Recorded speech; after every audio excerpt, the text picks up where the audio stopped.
Last week we showed you how to share videos from your phone with others using YouTube, but now some viewers have found their phones are running slower. So ABC7's WebDoc, Peter Martin, is here to walk us through the process of copying those files to your computer, cleaning up your iPhone to improve performance.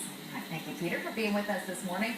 Because when you have those, especially if they're HD quality, they're clogging up your phone. Oh, they take up a lot of memory.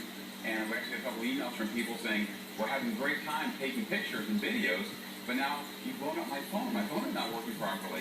And I kept getting that message out of memory, or the phone is full.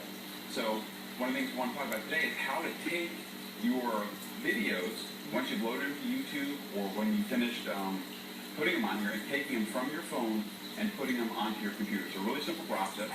You simply take your connector, connect it to your computer, and you'll see in a second, automatically, cancel this.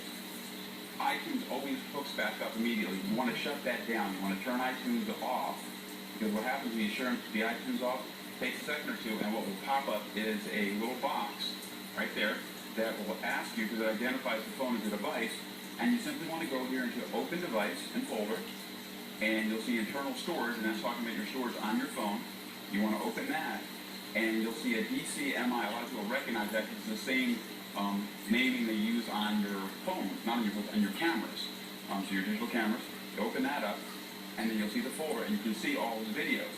What I would recommend for people to do is to go into their folders here and make a new folder right here, and I made one earlier for my pictures. You click on pictures, and then you got your pictures, and I call it the WebDoc.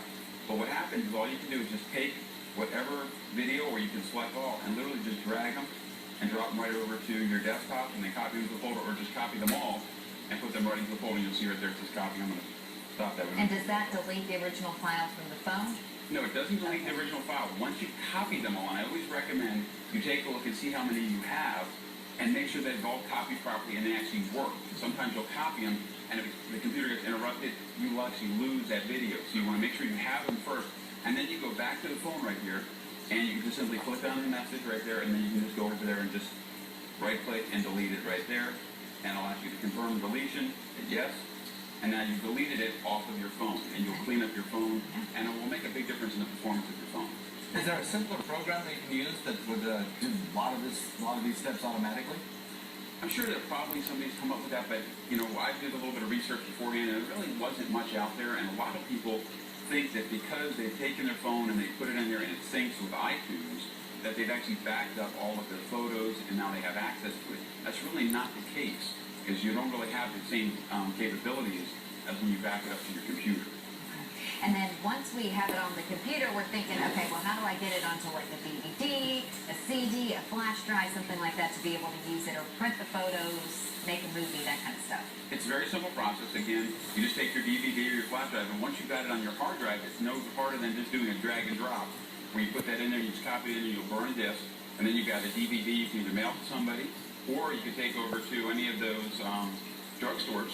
You know, Walgreens, CVS now have the photo booths. You can go in there, you can put it in there, and you can make very nice quality photos, and you can enlarge them, you can crop them. And they actually have some editing software on there as well, where you take out the red eye, and you know, if you want to have your teeth a little bit whiter, you can make them a little bit whiter, you can play around. But it makes it nice. It did, yeah, a lot of, yeah, and it's all do-it-yourself now once you get to Walgreens. Stick it in there, whatever drugstore you go to. All right, thank you, Peter. And a reminder that Peter, our ABC7 WebDoc, will be joining us every week with new and helpful technology tips. So if you have a question, we did change his email address, put the correct one up on the screen in case you had some issues emailing Peter.